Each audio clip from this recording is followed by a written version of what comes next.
So today I will be building my new computer. This is with the NZXT H9 Elite in white. I've really wanted this case for a very long time now, and I finally got one. So this is a mid-tower case, and it's one of NZXT's newest cases that they have released. I've seen many other builds with this case, and they all look amazing. Parts that I'm planning to put in this case are going to make this thing look absolutely incredible. So as you can see, although it is a mid-tower, it's not like a full mid-tower, so it's definitely a lot shorter than my old case. Inside the case, we receive a new top bracket for if you are mounting your radiator to the top. Otherwise, you can leave the pre-installed bracket of the case. Inside the case, we receive also a little box of screws, so definitely keep this to the side and keep all your screws together so you don't lose any. So the motherboard I have to put in this case is the ASUS ROG STRIX Z690A. I believe they stopped selling these motherboards now, although it is still on the top of the list for one of the greatest DDR4 supported motherboards currently. So the RAM that I have to install in this motherboard is the Corsair Vengeance RGB Pro SL. So this is high performance DDR4 RAM. So it's 4 sticks, 16 gigabytes each, so a total of 64 gigabytes of RAM to put into my computer. It also has a frequency of 3600 megahertz, which is quite good for DDR4, considering there are a lot newer DDR5 RAM and things. So I did get DDR4 for quite a good price. I'm going to carefully put the motherboard into the case so that I can get it all screwed in and begin the build process. As you can see, I've already installed my CPU in the motherboard. The CPU that I have is the Intel i9 12900K 12th gen CPU. The thing that I love the most about this case is it makes the cable management so easy. With it only having 4 fans, I would need an extra 3 fans. So I've got these extra NZXT F120 RGB fans to install into the bottom of the case. So while installing these fans, I've done my best to make sure the cables are running to the rear of the computer to make the cable management even easier for me later on. Also, it's nice to not have that many wires shown. I'm going to be installing the Corsair XT MP600. Now this is a 2TB NVMe, which I'm going to have my operating system running on, as well as maybe a few games. As the write and read speeds of this drive are actually quite incredible compared to a standard external SSD, which are around 500. This NVMe has speeds of up to around 5000. If you was going with a Gen 5, it would be double that, up to around 10,000 read and write speed, which of course makes moving files and just generally doing things on your computer, launching games and things, so much faster. It's actually quite shocking. So here we have the NZXT Kraken Elite RGB CPU cooler. This is going to help keep the temps down for my CPU. Also make it so that I'm able to overclock the CPU slightly in the BIOS. Of course, in the box you get a bracket for an AMD CPU and a bracket for an Intel CPU. we also get 3 matching white RGB NZXT fans. So all the fans in the case will be matching very nicely. I'm looking forward to see how it looks with a nice case full of white RGB fans. I believe there's also a software we can use to change the color of the fans. After fitting all the fans and installing the cooler into the case, I've carefully screwed in the CPU cooler into the motherboard, knowing that also the CPU cooler has pre-installed thermal paste, so I didn't need to put any of my Arctic Silver thermal paste on there. So I already had the cable mod all-in-one kit. As you can see, they're black and red. This wasn't by choice, I already had these. I do have some LIAN streamers to install. While installing these, I noticed that they didn't work, so I had to send them back. So I'll be settling with the ones I have for now. So here's the aftermarket Gigabyte NVIDIA 4060ti. Now this is the 16GB version of the graphics card, which I believe is going to run every game max settings and still have very good FPS in majority of games. Let me know what you think about this graphics card down in the comments.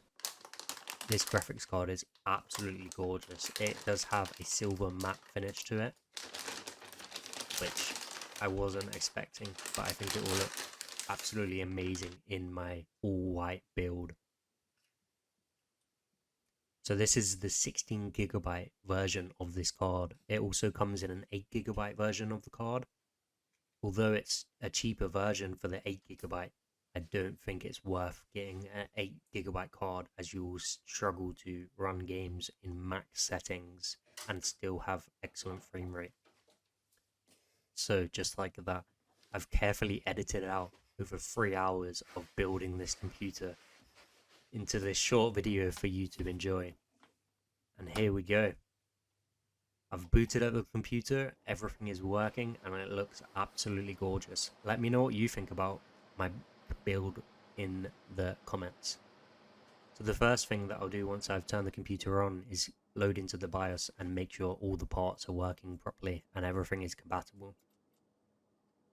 And then I'll go to boot and I'll boot into Windows and install Windows onto my new hard drive. As you can see, I've loaded up Cyberpunk 2077. I've maxed this game out with ultra high settings, and unfortunately it didn't record my frame rate while recording the gameplay, unfortunately. However, I assure you the frame rate was over 100 FPS on 2560 by 1440 with the game maxed out. Having a 40 series card, I've been able to enable DLSS, which is going to make my image quality even better for the game. Disabling a few settings that I don't think I need, as I think they'll decrease the quality of the image of the gameplay. Of course, motion blur needs to be turned off. Every other setting I won't go in detail, but they're high or ultra as well, of course with ray tracing enabled. If you would like me to make another video more in depth, actually showing the frame rate of the game in max settings, let me know down in the comments. Be sure to leave a like on the video and subscribe to the channel to see more videos with this insane beast of a computer. I would also like to do a gameplay walkthrough of Cyberpunk and many other games. Let me know in the comments if you'd like to see them in ultra settings.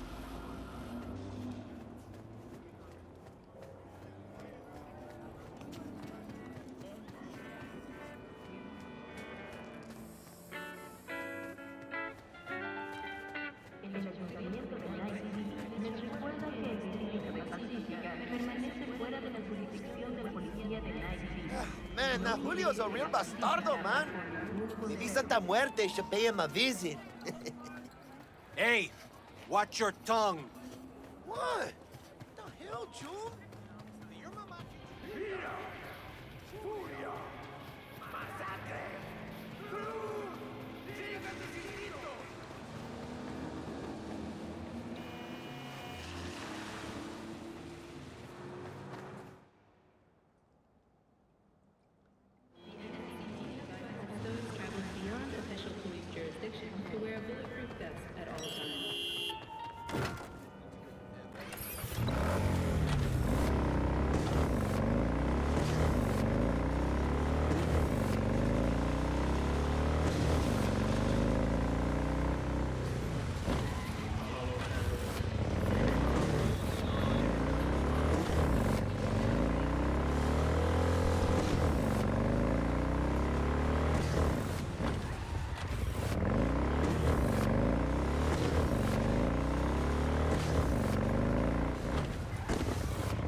I've got a few more games to go through, like GTA 5 and CSGO 2.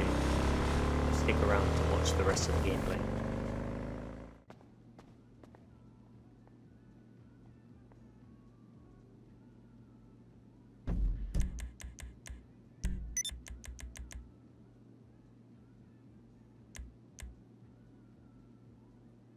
So loaded into GTA 5 online now. Of course we're running in 2560 by 1440 as that's my monitor's refresh rate. Also 144 Hz. As you can see, I've maxed out GTA 5, everything on very high or ultra, with the settings that I feel will have the best image quality. Of course advanced settings are all turned on as well, with scaling mode on. Although it wasn't showing my frame rate properly in the game while recording my gameplay, I assure you it was over 120 FPS with ultra settings.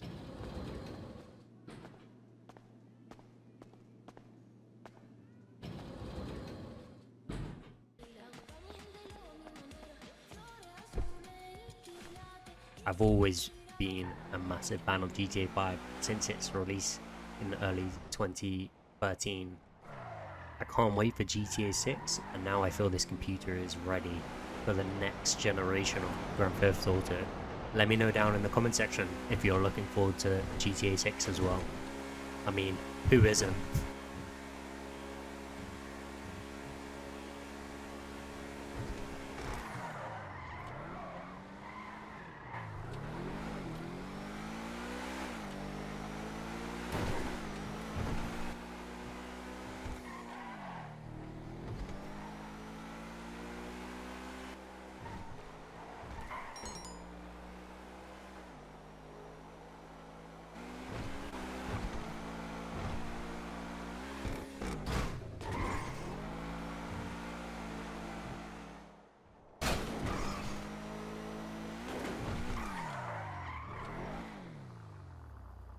If I'm not playing Cyberpunk or GTA 5 or maybe 6 eventually, I'm definitely playing CSGO 2.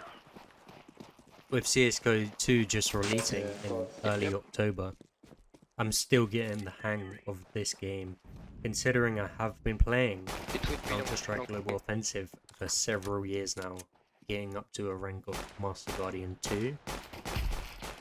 I'm going to be making lots more videos on CSGO as I absolutely love playing on this game, and I definitely want to one day reach global.